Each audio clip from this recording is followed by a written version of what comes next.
might be a readjustment. So gold's going up, silver's going up. You've got investors going completely insane because you've got all these people with money out there. You can't leave it in the bank because of the interest rates.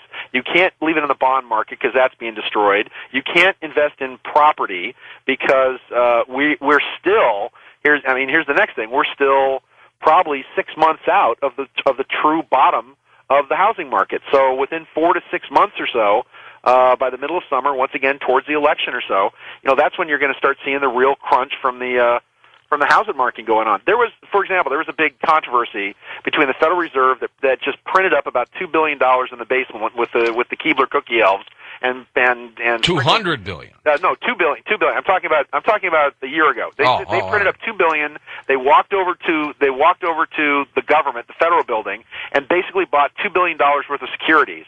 And even the Congress started whining, jumping up and down, saying you can't just print $2 billion out of nowhere when it's worth nothing, and take it over here and actually buy securities that are worth something. This is Wall Street's going to go crazy. Why was there this 400-point jump in the market? Because when $200 billion liquid capital just gets dumped, the people that benefit are the people that get the money first. The banks, the insurance companies, the big Wall Street guys. By the time the money trickles down to you and me, where the money's where the money becomes worth practically nothing, we're the ones that are hurt by all this. All they're doing is pumping useless, baseless capital into the markets, and they're doing exactly the same thing now that you saw the Federal Reserve doing when it was first formed after 1913. Very minor, brief history lesson. 1913, the Federal Reserve comes in. They pass the federal income tax.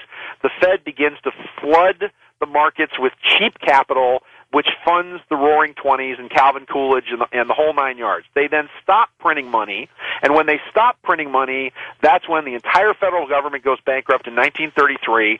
They go bankrupt to the privately owned Federal Reserve, and what you're seeing today, this is what's happening to the Europeans. With the Europeans, they were dumb enough to form this European Union about 12 years or so ago. They formed a central bank in Europe. They started printing euros.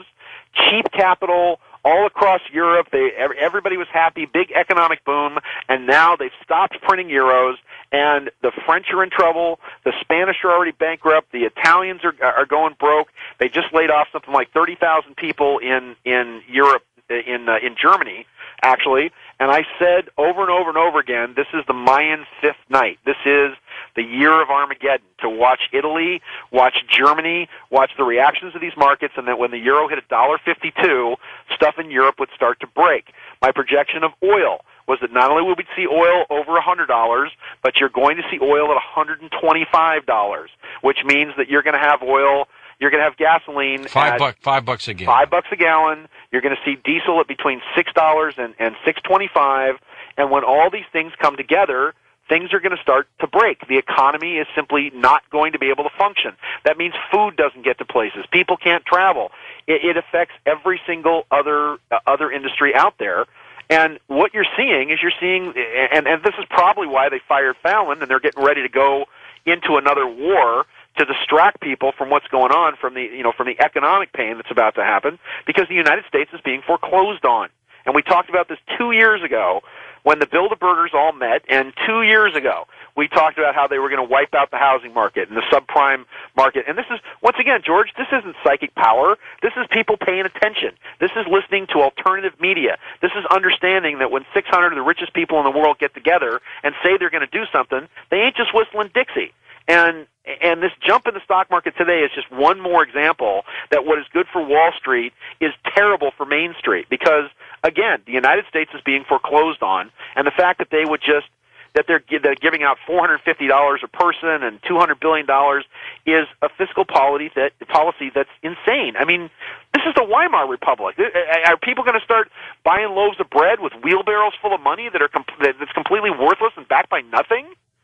It's just it's outrageous. We are literally heading headlong into the abyss, and I'm usually the optimistic one that says, look, it's going to be okay if we just ride this out. But I don't see where this ends outside of a complete fiscal collapse. Well, here's where it ends, George, and let me throw some conspiracy theory in there for you. Do you have anything good to say? Well, they're printing the Amero right now in Denver. And now that the U.S. dollar is worth about 65 cents of what it was, now that you have the Canadian dollar worth exactly the same as the U.S. dollar, the Mexican peso is still, actually it slipped a bit, but it's between it's about 9 or 10 to 1 or so, the Mexican peso. The idea here is that, and we talked about this on the show the last time I was on, that there's talk at the highest level to simply let the Federal Reserve note just go, let it slide, let our currency just completely go into the abyss. They introduced the Amero. The Amero will be backed by silver, and now we have, just like the euro that they introduced about 12 years or so ago in Europe, now we'll have a viable currency that can be used for the United States, Mexico, and Canada, and this is all a drive towards the merger of the U.S., Mexico, and Canada into the NAU, the North American Union. I got to get you and Jerry Corsi together. Let's go to some of the phone calls.